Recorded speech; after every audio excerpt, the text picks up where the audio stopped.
Eu queria começar com uma experiência. Eu trouxe uma track de 1 minutinho e alguns segundos e eu queria que vocês ouvissem de olho fechado e tentassem se imaginar aí dentro, tá? E depois a gente conversa rapidinho sobre isso. Pode ser? Vamos lá.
Se um ou dois de vocês puder me dizer assim o que vocês imaginaram, tem um voluntário?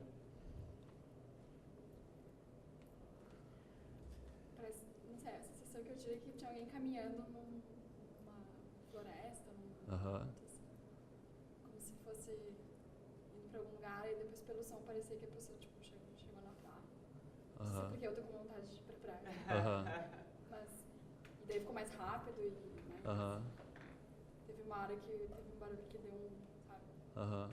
Alguém mais quer falar? Sentiu coisas diferentes? Além disso, tinha mais o ruído de passarinhos, uma coisa assim mais tranquila.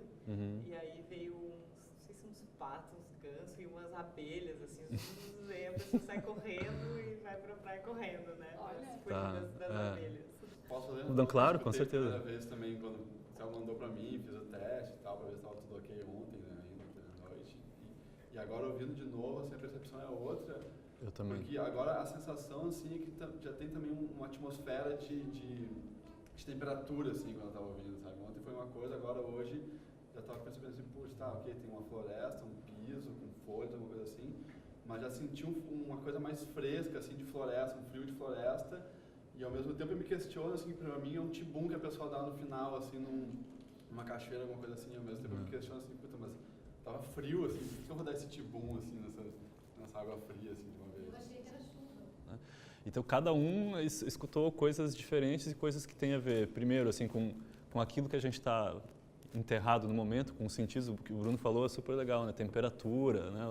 A nossa percepção ela é mista, a gente separa os sentidos, mas ela é mista, né? E então, o que a gente está sentindo no momento, né? Por exemplo, a gente vê neve ou ouvir chuva no calor, a gente automaticamente sofre menos com isso. E outra coisa é que cada um tem uma percepção diferente que está de acordo, enfim, com o histórico do seu próprio ouvido, né? Então, a vontade de ir na praia com certeza conta, as referências, né? As referências que a gente tem. Talvez um cara que fosse perito em cantos de passarinho ia saber, por exemplo, que não era um pato e um ganso, essas coisas assim, né? E a história como eu construí era alguém na floresta mesmo, com muitos ruídos de pássaros, que está ali andando, encontra uma fonte, eu coloquei um barulho crescente de rio, ele para ouvir e quando ele identifica onde está esse lugar, ele começa a correr, ele ou ela, né? Aí ele chega no lugar e tem uma cachoeira gigante, aí aquele barulho, e aí ele pula. Tudo isso, gente, para pensar que, na verdade, o som ele é uma narrativa em aberto, né? O que a imagem faz? A imagem conta uma história, né? E o som ajuda a imaginar, ou ele faz imaginar, mais do que ajuda, porque ele não é necessariamente um auxiliar, né? Ele não é um adereço, assim. Então, quando a gente está lidando com a dimensão sonora, a gente está lidando com um estímulo que nos faz imaginar. E quando a gente está lidando com a imagem, não necessariamente, mas na maioria das vezes, pela ética da visualidade que a gente experiencia hoje no mundo atual, a gente entra num modo espectador, né? num modo coadjuvante em que o nosso olhar só acompanha a história, né? Então a gente é menos sujeito, digamos assim, quando a gente está totalmente disponível para os desejos da imagem e não para os nossos desejos, né? É isso que costuma acontecer. Eu estou falando isso porque uma das questões assim que tem me deixado assim muito intrigado é o que eu estou chamando de uma ética da visualidade. A gente vive num mundo que é completamente guiado pela imagem, né?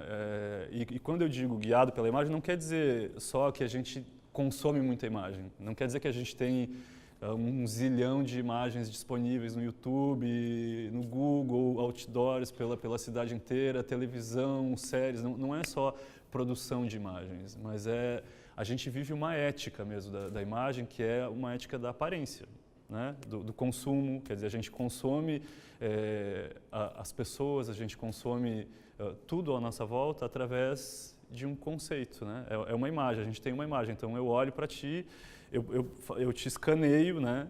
O teu sapato, a tua calça, o teu jeito de vestir, o teu corte de cabelo, e eu vou formular um conceito sobre ti que vai se encaixar dentro de uma gavetinha das várias que essa ética da visualidade estimula a gente a formular, né? Muita gente já escreveu sobre, né, a sociedade do espetáculo. Uma das definições mais legais, eu acho mais genial que eu já li, é de um indígena chamado Davi Kopenawa, que escreveu um livro super lindo, lançado pela Companhia das Letras, chamado A Queda do Céu. Ele é Yanomami. E ele diz o seguinte, vocês brancos são o povo da mercadoria, nós, povos originários, somos os povos da floresta, né? O que ele quer dizer com isso? Ele está dizendo que a gente vive através da imagem, né? A gente faz a mediação do mundo através da imagem. A direção da nossa relação com o mundo é o consumo, né? Quando ele diz que eles são os povos da floresta, ele está dizendo, olha, a gente recebe os estímulos do mundo através do corpo, através de todos os sentidos. O que é a ética do visual, né? Ela é uma ética pautada na informação. Então, a gente conta uma história com dados, a gente conta uma história com elementos visuais que prendem o espectador aquilo que a gente quer que ele entenda. A gente vive no cotidiano cercado de sons, assim, o tempo todo, né? E quando eu peço para as pessoas contarem um pouco do que elas fazem, elas me contam a partir de pequenos fragmentos visuais, né? E os sons muitas vezes passam despercebidos, mas todos vocês, se eu cavocar um pouquinho aqui, vocês vão ver que vocês têm sons que vocês ouvem todos os dias, sons que marcam a vida de vocês, sons que organizam o dia de vocês, sons que fazem você se sentir bem, sons que fazem você se sentir mal, sons que trazem lembranças que fariam vocês chorar de um momento para o outro ou fariam vocês morrer de alegria, enfim. E a gente precisa ser alimentado por esses sons, né? Porque os nossos ouvidos, eles são muito mais do que, eles têm uma função muito maior do que essa dos animais, né? Que é uma estrutura acústica para nos alertar dos perigos, né? A gente pode usar os nossos ouvidos de uma maneira muito mais complexa e inteligente. A gente usa, na verdade, né? Essa imagem eu achei incrível. Imagina a gente, em vez de uma tela de celular, de uma máquina fotográfica, a gente andar com um estetoscópio para ouvir melhor. Isso é uma experiência fenomenal. Eu costumo fazer algo parecido porque eu capto som, né? Então, volta e meia eu saio por aí com o boom para ouvir melhor passarinho, enfim, é uma experiência incrível, né? É um ouvido de super-herói. A nossa relação com o mundo, ela está completamente pautada por sons, né? E a gente não se dá conta disso. Um dado super interessante é que, vocês sabiam que a perda de memória está associada à perda auditiva? Mas a gente vai perdendo frequências, a audição de determinadas frequências mais agudas, mais graves, e junto com a perda dessas determinadas frequências, todas as memórias que estavam nessa frequência vão se perdendo também. A gente, é como esses sons, eles pinçam as memórias da nossa mente e trazem elas de volta. E quando a gente perde a capacidade de ouvir esses sons, a gente não tem mais a cordinha que busca, o anzol que busca essas memórias e traz de volta para as nossas vidas, né? E se vocês forem, por exemplo, fazer a experiência que já foi feita em vários momentos com cinéfilos que vão ver cenas de filmes e não reconhecem a cena do filme predileto porque ela está sem a trilha sonora, isso é super comum. Uma boa parte da nossa memória é acendida através de outros artifícios sensoriais, né? Não só o som, mas principalmente o som, por motivos óbvios, que é a gente está inundado de sons, tanto no polo positivo quanto negativo, né? Paisagens sonoras ricas, mas também poluição sonora. Mas também cheiros, o tato, o gosto, enfim, né, que às vezes a gente não sabe por que come um brigadeiro e lembra de uma coisa da infância, né, ou ouve uma canção e morre de saudades de uma pessoa, enfim, né. São estímulos sensoriais que pescam determinadas memórias, assim, que, né, dão uma cruzada na nossa mente e trazem isso de volta, né. Bom, então, eu tenho vários trabalhos, digamos assim, né. Um deles é junto com a Sopro, que é uma produtora de áudio do meu irmão. Então, a gente faz vários trabalhos juntos, né? E na Sopro a gente trabalha com todas as etapas do áudio, né? Desde a captação de som, que sou eu que faço, trilha sonora, sonoplastia, mixagem, masterização, etc, etc. É um trabalho incrível, né? Eu adoro fazer, só que também é frustrante, porque na maioria das vezes a gente não participa do processo criativo, né? E isso não é culpa de uma dinâmica criativa, na verdade, isso é culpa de um processo que está instaurado. É a concepção de que a imagem é quem entrega a mensagem, né? No fim das contas, quem trabalha com vídeo sabe que não é assim, né? O pessoal das agências, das produtoras, sabe que não é assim. Mas essa ética da visualidade faz com que eles se preocupem em entregar algo consumível, né? E esse algo consumível depende prioritariamente da imagem, né? Então, acaba que a gente participa muito menos do que poderia participar e entrega muito menos do que poderia entregar por conta disso. Uma outra parte do meu trabalho é com a Retrato. A gente tem produzido, passou o ano inteiro produzindo até agora, né? E uma questão que foi aqui, uniu a gente, né, a partir de uma produção que a gente fez na Austrália e tal, é pensar a ética no storytelling, né? É pensar assim, quais histórias a gente quer contar, para quem a gente quer contar, como a gente quer contar. E essas perguntas que a gente se fez lá no começo, né, assim, antes de começar a empresa, a gente escreveu lá um manifesto de quem a gente queria ser, quais histórias a gente queria contar. Isso mudou completamente a nossa relação com o trabalho, né? Uma das questões que permearam esse universo foi assim, qual o lugar, uma questão super polêmica, né, qual o lugar do som nessas produções, né? E aí, dentre as várias ações que a gente está empreendendo, assim, tem uma que eu coordeno, que é um canal chamado Retrato Sonoro, né?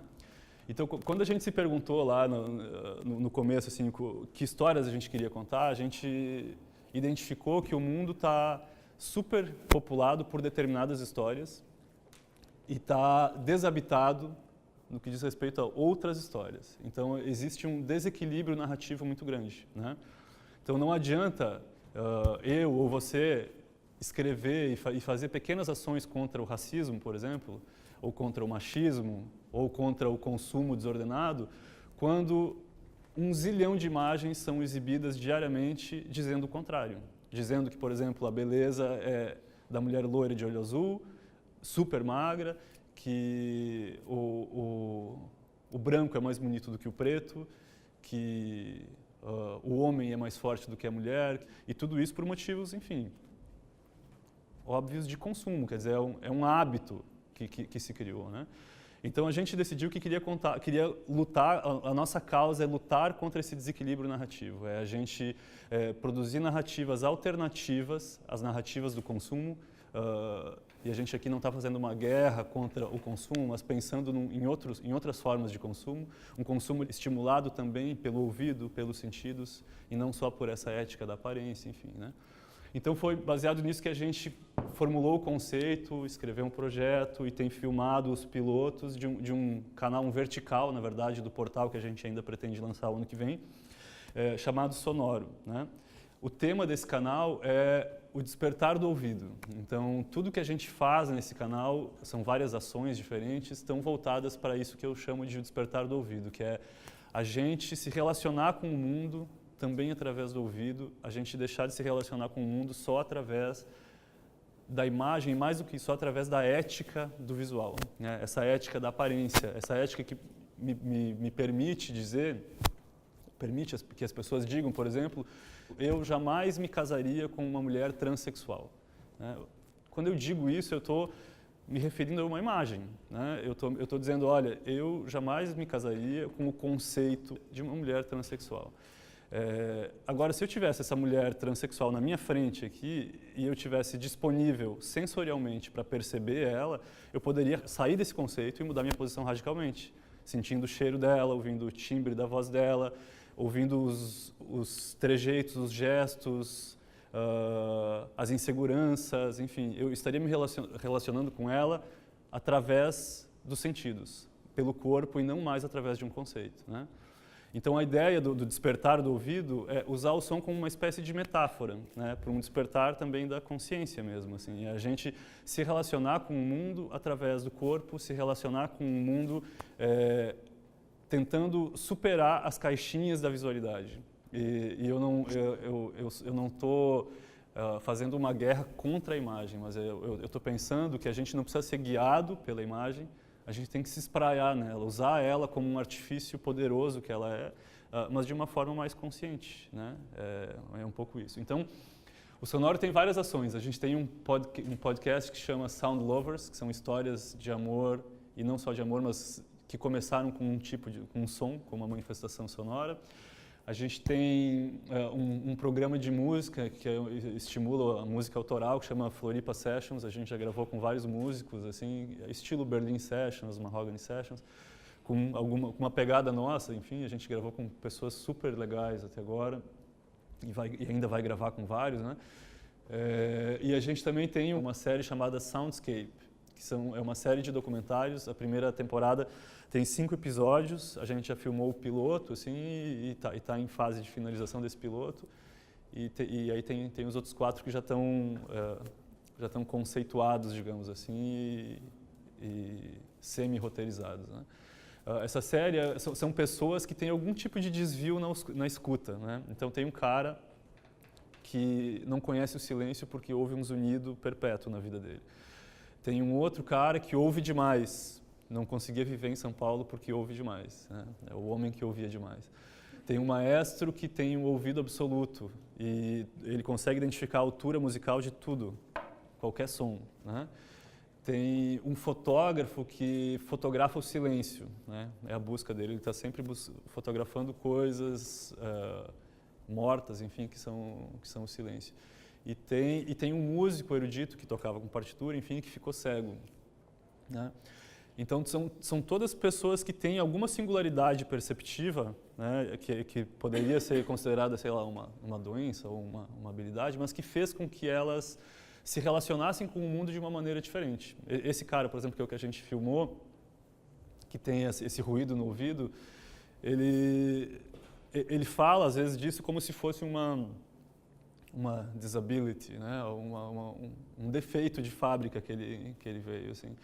Mas conforme a gente foi conversando e depois resolveu fazer o filme, a gente percebeu que ele tinha uma conexão com o silêncio, que é algo que ele não conhece, que nenhum de nós aqui provavelmente tem. Assim, ele sabia exatamente o que era o silêncio, o valor do silêncio na vida das pessoas, sem nunca ter, sabe, nunca ter vivenciado isso, assim. Então, o mote da série é justamente buscar esses ouvidos desviantes, essas escutas desviantes, como uma forma de criar empatia com a gente e a gente entender que esses desvios são super importantes, né? A gente não pode viver essa ética da visualidade exclusiva e deixar os nossos outros sentidos atrofiarem, né? Então, tem sido um pouco esse o nosso trabalho da Retrato, e eu acho assim que a gente fez uma mistura super importante, assim, que foi fundamental para eu poder dizer assim, eu amo o que eu faço, que é misturar a ética no trabalho e a ética na vida pessoal, né? Então, eu tenho falado muito isso, assim, aquilo que é transformador para o mundo do storytelling, que é com o que a gente trabalha, né? É transformador também para a nossa vida, assim. Então, quando o Bruno me chamou para falar, vai lá falar sobre som, eu pensei, bom, eu tinha que falar mais sobre o que eu faço, enfim, né? Mas o que eu faço é também o que eu sou, e aí ficou essa mistura, assim. Então, esse despertar do ouvido não é só para falar das nossas produções, mas é para falar sobre uma nova forma de se relacionar com o mundo mesmo, né? Eu acho que esse despertar do ouvido, ele pode ser uma descoberta, um despertar da consciência mesmo. Que eu não cheguei lá, enfim, mas eu decidi que eu vou buscar daqui para frente. E eu quero dividir isso com as pessoas porque me parece ser algo super plausível e super instigante, assim, porque quando a gente deixa de se relacionar com o mundo e com o outro a partir dessa ética do visual, ou seja, você não é aquilo que eu projeto em você, né? Você é algo que está se oferecendo para mim agora na minha frente. Isso muda tudo, né? Porque ao invés de eu viver o tédio das relações, né, aquela coisa, ok, mais um cara tatuado que vai vir aqui me falar, não sei o quê, eu vou sentar na frente dele e a gente vai conversar e de repente, putz, nossa, esse cara podia ser meu melhor amigo, a gente tem tudo a ver, né? Eu estou dando um exemplo, claro, assim, um exemplo bobo, mas que realmente muda, a nossa relação com o mundo pode mudar a partir do momento que a gente se deixa sentir, né? se deixa ouvir, né? Às vezes fechar o olho é super importante, né? Eu acho que é fundamental na real.